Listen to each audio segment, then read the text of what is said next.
Good morning विद्यार्थी मित्रांनो. चला तर आज आपण कृषी अर्थशास्त्र हे लेक्चर करणार आहोत. चला तर बघूया कृषी अर्थशास्त्र भारताबद्दलची माहिती.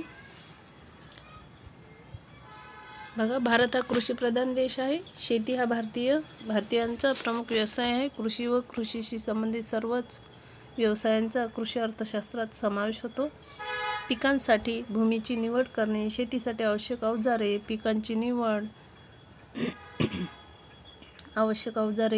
निवड, बी बियाण्यांची व्यवस्था, बाजार व्यवस्था, शेतीतील कर्जपुरवठा, कृषी बचत, विनियोग व शेतकऱ्यांची आर्थिक स्थिती सुधारण्याच्या दृष्टीने कृषी उत्पादन वाढविण्यासाठी आवश्यक त्या सर्व बाबींचा अभ्यास ज्यात केला जातो त्यास कृषी अर्थशास्त्र असे म्हणतात. तर ही व्याख्या आहे. तर बघा, वेगवेगळ्या शास्त्रज्ञांनी वेगवेगळी व्याख्या केलेली आहे. बघा, आता टेलर यांची व्याख्या बघा. कृषी अर्थशास्त्रामध्ये जमीन, श्रम व अवजारे इत्यादी निवड करणे, पिकांचा प्रकार निवडणे, त्याचप्रमाणे शेतमालाच्या किमती, उत्पादन खर्च यांचा विचार करण्यात येतो. हे टेलरच्या मते यांची व्याख्या आहे. नेक्स्ट, कृषी व्यवस्थापन. त्याच्या व्याख्या बघा. व्यवस्थापन म्हणजे J.W. शुल्टज यांच्या मते कृषी व्यवस्थापनची व्याख्या बघा. आधी निश्चित केलेले उद्दिष्ट साध्य करण्यासाठी संघटनेचे नेतृत्व, मार्गदर्शन आणि निर्देशन करणारी शक्ती म्हणजे व्यवस्थापन होय. बघा, व्यवस्थापनाची व्याख्या ही व्यवस्थापनाची कार्य बघा. ऑप्शन दिले राहणार व्यवस्थापनाच्या कार्याचे आणि त्याच्यापैकी तुम्हाला लिहावं लागणार यांचं. बघा, नियोजन, संघटन, निर्देशन, समन्वय आणि नियंत्रण ही व्यवस्थापनाची कार्य आहे. नियोजन, संघटन, निर्देशन, समन्वय आणि हे सर्व दिले राहतील ऑप्शन. आणि यापैकी सर्व किंवा यापैकी नाही असं तुम्हाला ऑप्शन दिले राहतील. असं पण क्वेश्चन विचारतील याच्यावर. नेक्स्ट बघा, कृषी व्यवस्थापन. उत्पादनाच्या विविध घटकांचा श्रम, भूमी व भांडवल योग्य प्रमाणात उपयोग करून अधिकाधिक नफा मिळवणे हा शेती व्यवस्थापनाचा प्रमुख उद्देश आहे. तर शेती व्यवस्थापनाचा प्रमुख उद्देश कोणता आहे? तर उत्पादनाच्या विविध घटकांचा योग्य प्रमाणात उपयोग करून अधिकाधिक नफा मिळविणे. लक्षात ठेवा, शेतीच्या व्यवस्थापनात विशिष्ट शेतावर कोणते पीक घेणे योग्य होईल, त्याचे प्रमाण काय असावे, कोणते आदान किती प्रमाणात वापरावे, विक्री व्यवस्था, मुख्य पिकांबरोबर इतर जोडधंदे, महत्त्वाचे निर्णय शास्त्रीय दृष्टिकोनातून विश्लेषण करून घ्यावे लागतात. हे निर्णय कृतीत आणणे म्हणजेच कृषी व्यवस्थापन होय. जे निर्णय आपण घेऊ ते कृतीत आणणे म्हणजेच कृषी व्यवस्थापन असं होय. बघा, नेक्स्ट, कृषी व्यवस्थापनातील प्रमुख निर्णय कोणते? तर बघा, प्रमुख निर्णय शेतमाल उत्पादन, ब नंबर आहे शेतमालाची विक्री, क नंबर आहे शेती उत्पादनासाठी वित्त व्यवस्था. तर बघा, अ मध्ये काही घटक आहे. शेतमाल उत्पादन, त्यातला उत्पादन कशाचे करायचे, किती उत्पादन करायचे, उत्पादन कशाचे करायचे. नेक्स्ट मध्ये उत्पादन किती विकायचे, उत्पादन कोठे विकायचे, शेतमाल विक्रीमध्ये. आणि शेती उत्पादनासाठी वित्त व्यवस्था, त्यात बघा वित्त व्यवस्था किती करायची, वित्त व्यवस्था कसे करायचे. कृषी व्यवस्थापनातील निर्णय घेण्यास उपयुक्त मूलतत्वे.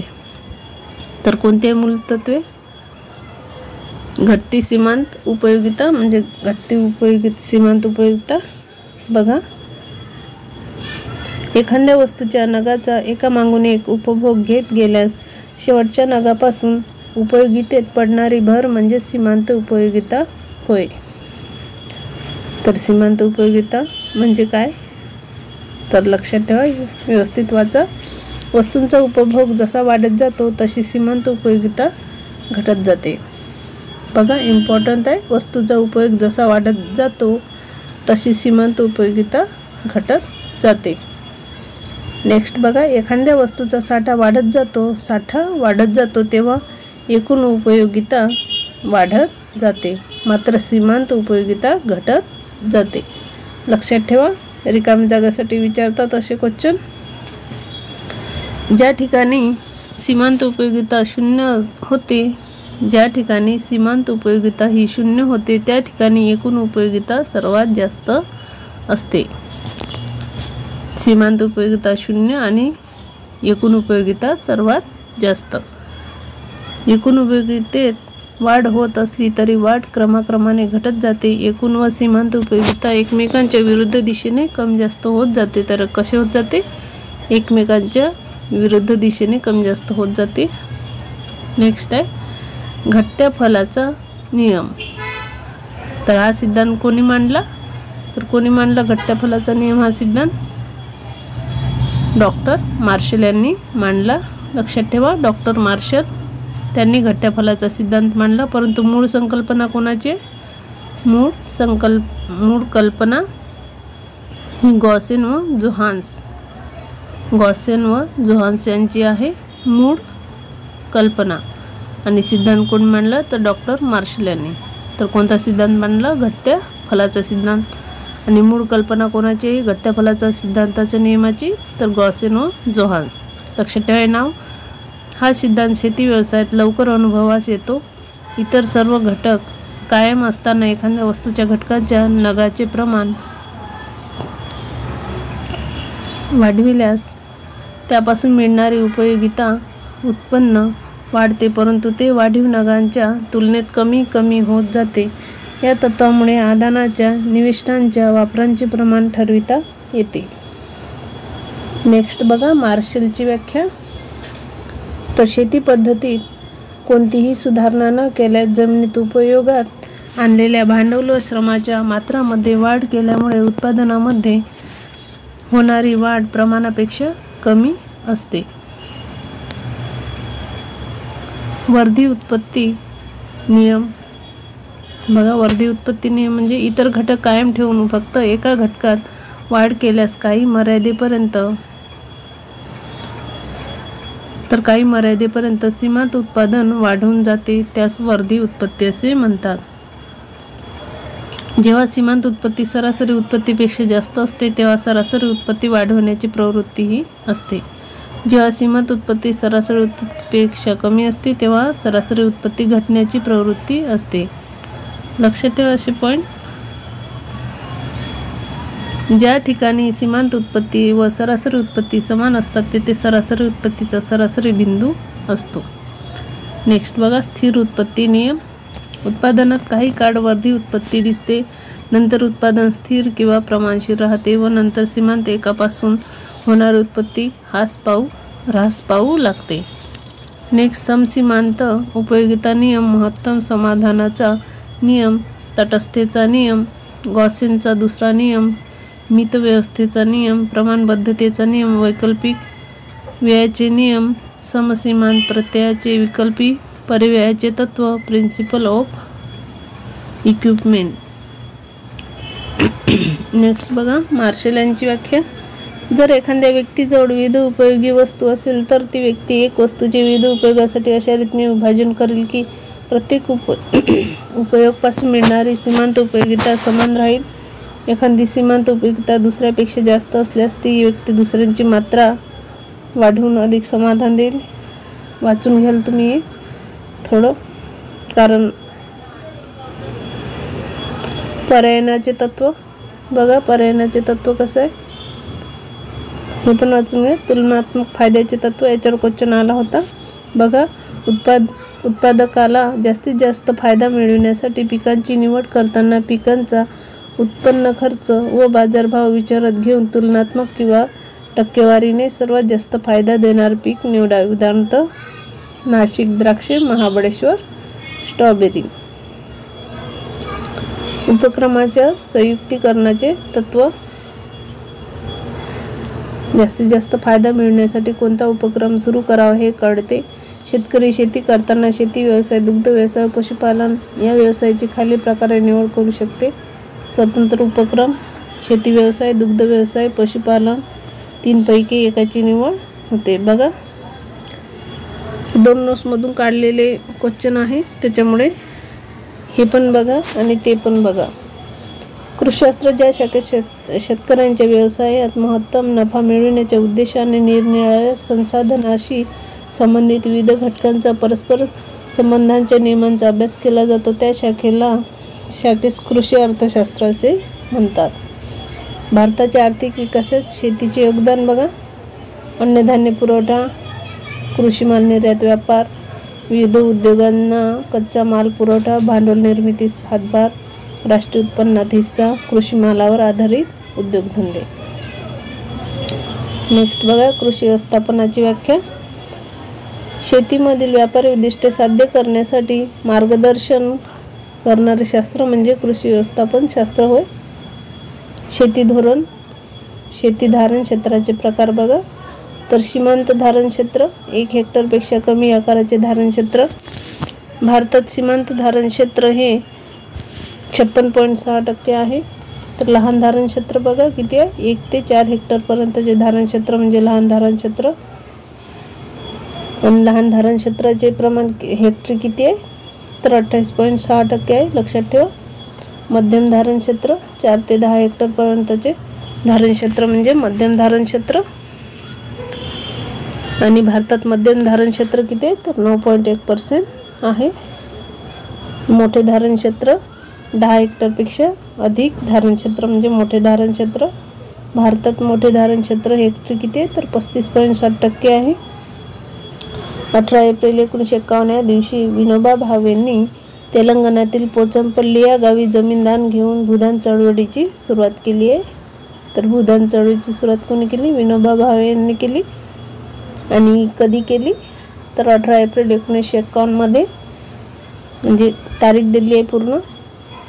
कोणत्या गावी, तर तेलंगणातील पोचमपल्ली या गावी. 1957 साली ग्रामदान योजना सुरू झाली. तर ग्रामदान योजना केव्हा सुरू झाली, तर 1957 मध्ये, लक्षात ठेवा.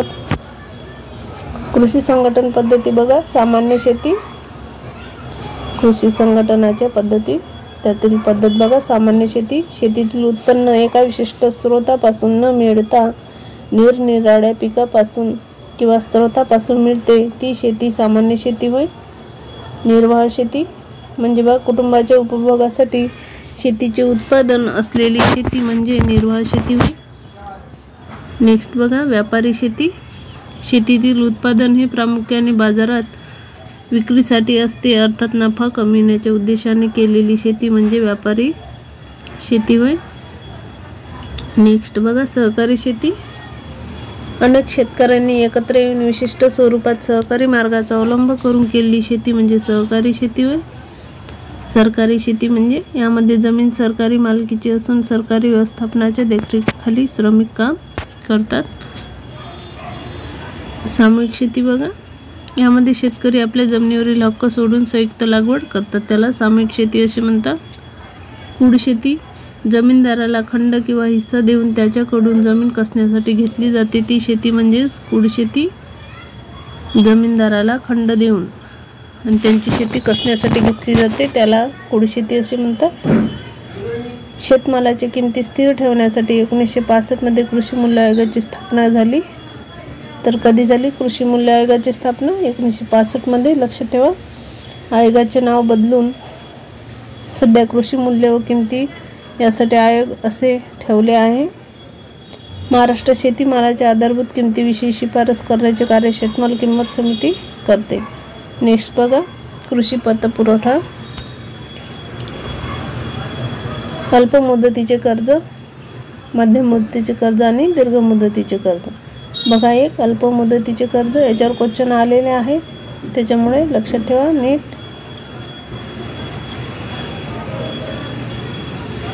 तर हे कर्ज साधारणपणे 12 महिन्याच्या मुदतीचे असते. तर अल्प मुदतीचे कर्ज 12 महिन्यापर्यंतच्या मुदतीचे असते. पिकांच्या हंगामानुसार 15 महिन्यापर्यंत वाढविता येते. तर कितीपर्यंत वाढविता येते, 3 महिने जास्त वाढविता येते म्हणजेच 15 महिन्यापर्यंत. या कर्जास पीक कर्ज असेही म्हणतात. या कर्जास काय म्हणतात, तर पीक कर्ज असे म्हणतात. हे कर्ज मंजुरी देणे, बियाण्याची, कीटकनाशकांची आणि खतांची खरेदी, अवजारे भाडे देणे, मशागत करणे, शेतमालाची वाहतूक करणे इत्यादी कारणासाठी हे कर्ज हे दिले जाते. हे कर्ज हंगाम संपल्यानंतर परत केले जाते. नेक्स्ट बघा मध्यम मुदतीचे कर्ज. मध्यम मुदतीचे कर्ज, या कर्जाची मुदत ही 5 वर्षाची असते. तर किती असते मध्यम मुदतीच्या कर्जाची मुदत? तर 5 वर्ष असते। याच्यात बघा कशात दिले जाते, बैल विकत घेणे, गाई म्हशी विकत घेणे, छोटी यंत्रे, खराब जमीन सुधारणा, बांध बंदिस्ती, फळबाग लागवड, निवाऱ्याची सोय करणे, कुंपण करणे, साखर कारखान्याचे भाग खरेदी इत्यादी कारणासाठी दिले जाते मध्यम मुदतीचे कर्ज। नेक्स्ट बघा दीर्घ मुदतीचे कर्ज। त्या कर्जाची मुदत 5 वर्षापेक्षा जास्त म्हणजेच 20 वर्षापर्यंत असते। जमीन खरेदीसाठी, ट्रॅक्टर खरेदीसाठी, शेतातील बांधकाम, विहिरी, तलाव खोदणे, जमीन सपाटीकरण, अवजारे व यंत्रसामुग्री ठेवण्यासाठी शेड बांधणे, फळबाग लागवडीपासून ते विक्रीपर्यंतचा खर्च, विद्युत मोटार खरेदी, जुनी कर्जे फेडणे इत्यादी कारणासाठी हे दिले जाते दीर्घ मुदतीचे कर्ज, लक्षात ठेवा। नेक्स्ट आहे कृषी पतपुरवठ्याचे स्त्रोत बघा। वैयक्तिक स्त्रोत बघा, तर सावकार आणि जमीनदार हे वैयक्तिक स्त्रोत झाले कृषी पतपुरवठ्याचे, सावकार आणि जमीनदार। आणि संस्थात्मक बघा, सरकार, योजना, अर्थसहाय्य, अनुदान, प्राथमिक सहकारी संस्था, मध्यवर्ती सहकारी संस्था, राज्य सहकारी बँक, नाबार्ड, भूविकास बँक, प्रादेशिक बँक ह्या सर्व संस्थात्मक पतपुरवठा पुरवते। बँका बघा, रिझर्व्ह बँक, राष्ट्रीयकृत बँक, व्यापारी बँक। सहकारी कृषी पतपुरवठा संस्था बघा, प्राथमिक सहकारी पतपुरवठा संस्था ही संस्था गाव पातळीवर पतपुरवठ्याचे कार्य करते। तर ही संस्था गाव पातळीवर पतपुरवठ्याचे काम करते। प्राथमिक सहकारी संस्था ही संस्था स्थापन करण्यासाठी कमीत कमी 10 सभासदांची आवश्यकता असते। या संस्थांचा कारभार निवडून दिलेल्या संचालक मंडळाद्वारे चालते। या सहकारी संस्था अल्प व मध्यम मुदतीचे कर्ज देते। तर प्राथमिक सहकारी पतपुरवठा संस्था या अल्प व मध्यम मुदतीचे कर्ज देतात। या संस्थांना जिल्हा मध्यवर्ती सहकारी संस्था व राज्य सहकारी संस्था यांच्याकडून कर्ज पुरवठा होतो। नेक्स्ट बघा, जिल्हा मध्यवर्ती सहकारी संस्था शेतकऱ्यांना कर्ज पुरवठा करणारी ही एक महत्त्वाची संस्था आहे। जिल्हा मध्यवर्ती सहकारी संस्था ही संस्था इतर सहकारी संस्था, खरेदी विक्री संस्था यांना कर्ज पुरवठा करते। ही संस्था प्राथमिक सहकारी संस्थांना मार्गदर्शन करते व त्यांच्यावर नियंत्रण ठेवते। या संस्थेचे कार्यक्षेत्र हे जिल्ह्यापुरते मर्यादित असते। तर जिल्हा मध्यवर्ती सहकारी संस्थांचे कार्य हे जिल्ह्यापुरते मर्यादित असते। या संस्थेचे भाग भांडवल म्हणजे सभासदांचे भाग भांडवल, जनतेच्या ठेवी व राज्य सहकारी बँकेने दिलेले कर्ज असते। या बँका राज्य सहकारी बँक व प्राथमिक सहकारी पतपुरवठा संस्था यामधील दुवा आहे। तर कशामधील दुवा आहे? जिल्हा मध्यवर्ती सहकारी बँका, राज्य सहकारी बँक व प्राथमिक सहकारी पतपुरवठा संस्था यामधील दुवा जिल्हा मध्यवर्ती सहकारी संस्था आहे। लक्षात ठेवा, क्वेश्चन महत्त्वाचा आहे। महाराष्ट्रात 29 जिल्हा मध्यवर्ती सहकारी बँक आहे। या आधीची संख्या आहे, आता माहीत नाही। जर तुम्हाला माहीत असेल तर कमेंटमध्ये टाका। जिल्हा मध्यवर्ती सहकारी बँक प्राथमिक सहकारी पतसंस्थेमार्फत ग्रामीण शेतकऱ्यांना अल्प, मध्यम व दीर्घ मुदतीचे कर्ज शेती उत्पन्नाच्या विकासासाठी पुरवितात। नेक्स्ट बघा, राज्य सहकारी बँक ही बँक राज्य स्तरावर कार्य करते। तर राज्य सहकारी बँक ही राज्य स्तरावर कार्य करते। यामुळे या शिखर बँक किंवा अपेक्स बँक असे म्हणतात। राज्य सहकारी बँक जिल्हा मध्यवर्ती सहकारी बँकेवर नियंत्रण ठेवते। तर राज्य सहकारी बँकेवर रिझर्व्ह बँकेचे नियंत्रण असते। राज्य सहकारी बँकेवर कोणाचे नियंत्रण असते? तर रिझर्व्ह बँकेचे नियंत्रण असते। रिझर्व्ह बँक व जिल्हा मध्यवर्ती सहकारी बँक यामधील दुवा म्हणून राज्य सहकारी बँक कार्य करते। रिझर्व्ह बँक व जिल्हा मध्यवर्ती सहकारी बँक यामधील दुवा म्हणून राज्य सहकारी बँक ही कार्य करते। राज्य सहकारी बँक ही जिल्हा मध्यवर्ती सहकारी बँक सहकारी साखर कारखाने, सहकारी सूत गिरण्या यांना मोठ्या प्रमाणात पतपुरवठा करते। तर सहकारी साखर कारखाने, सहकारी सूत गिरण्या, मध्यवर्ती सहकारी बँका यांना मोठ्या प्रमाणात पतपुरवठा कोण करते? तर राज्य सहकारी बँक करते। लक्षात ठेवा असा क्वेश्चन। राज्य सहकारी बँकेची प्रादेशिक कार्यालय कुठे कुठे? औरंगाबाद, नाशिक, पुणे आणि नागपूर येथे आहे। लक्षात ठेवा। नेक्स्ट बघा नाबार्ड राष्ट्रीयकृत आणि ग्रामीण विकास बँक नाबार्ड. तर नाबार्डची स्थापना कधी झाली तर 12 जुलै 1982. तारीख लक्षात ठेवा, 12 जुलै 1982ला नाबार्डची स्थापना झाली. ही बँक शेती व ग्रामीण विकास बँक यांना पतपुरवठा करणाऱ्या बँकांना पतपुरवठा करते. तर कशाला पतपुरवठा? ही बँक शेती व ग्रामीण विकास बँक यांना पतपुरवठा करणाऱ्या बँकांना पतपुरवठा करते. लक्षात ठेवा असं. ही बँक राज्य सहकारी बँक, भूविकास बँक यांना अल्प, मध्यम व दीर्घ मुदतीचे कर्ज पुरवठा करते. तर नाबार्ड ही बँक कशा पद्धतीचे कर्ज पुरवठा करते तर अल्प, मध्यम आणि दीर्घ मुदतीचे कर्ज पुरवठा करते नाबार्ड बँक. लक्षात ठेवा. ही बँक राज्य सहकारी बँक, भूविकास बँक यांना अल्प, मध्यम, दीर्घ मुदतीचे कर्ज पुरवठा करते. ही बँक कुटीरोद्योग, लघुउद्योग इत्यादीसाठी राज्य सरकारला कर्ज देते. रिझर्व्ह बँकेचे डेप्युटी गव्हर्नर हे नाबार्डचे अध्यक्ष असतात. तर नाबार्डचे अध्यक्ष कोण असतात बघा, महत्त्वाचा क्वेश्चन आहे. नाबार्डचे अध्यक्ष कोण असतात तर रिझर्व्ह बँकेचे डेप्युटी गव्हर्नर असतात नाबार्डचे अध्यक्ष. नाबार्डला आर्थिक सहाय्य रिझर्व्ह बँक, जागतिक बँक आणि आंतरराष्ट्रीय विकास संस्था यांच्याकडून होते. तर नाबार्डला आर्थिक सहाय्य कोणाकडून होते तर रिझर्व्ह बँक, जागतिक बँक आणि आंतरराष्ट्रीय विकास संस्था यांच्याकडून होते. नेक्स्ट बघा क्षेत्रीय ग्रामीण बँक. तर क्षेत्रीय ग्रामीण बँकांची स्थापना कधी झाली 1976 मध्ये झाली क्षेत्रीय ग्रामीण बँकांची स्थापना. नेक्स्ट बघा या बँका ग्रामीण भागातील बचतीला उत्तेजन देऊन उत्पादन कार्यासाठी वित्त पुरवठा करतात. तर या बँका ग्रामीण भागातील बचतीला उत्तेजन देऊन उत्पादन कार्यासाठी वित्त पुरवठा करतात. या बँका खावटी कर्ज देतात. तसेच या बँका दुर्बल घटक, भूमिहीन शेतमजूर, लहान शेतकरी, ग्रामीण कारागीर, लहान व्यावसायिक यांना कर्ज पुरवठा करतात. तर बघा हे आपलं पूर्ण वित्त पुरवठा हे सर्व लेक्चर इथे खतम होते. सहकारी कृषी पतपुरवठा संस्था, कृषी पतपुरवठा हे सर्व आपण डिटेल माहिती बघितले आणि वरती त्याच्या व्याख्या वगैरे सर्व. चला तर जे कोणी नवीन असतील चॅनलवर त्यांनी प्लीज चॅनलला सबस्क्राईब करा, लाईक शेअर करा तुमच्या मित्रांना आणि बेल आयकॉन ऑल क्लिक करा जेणेकरून लेक्चर अपलोड केल्याबद्दल तुम्हाला त्याचं नोटिफिकेशन मिळून जाईल. चला तर भेटूया नेक्स्ट लेक्चरला.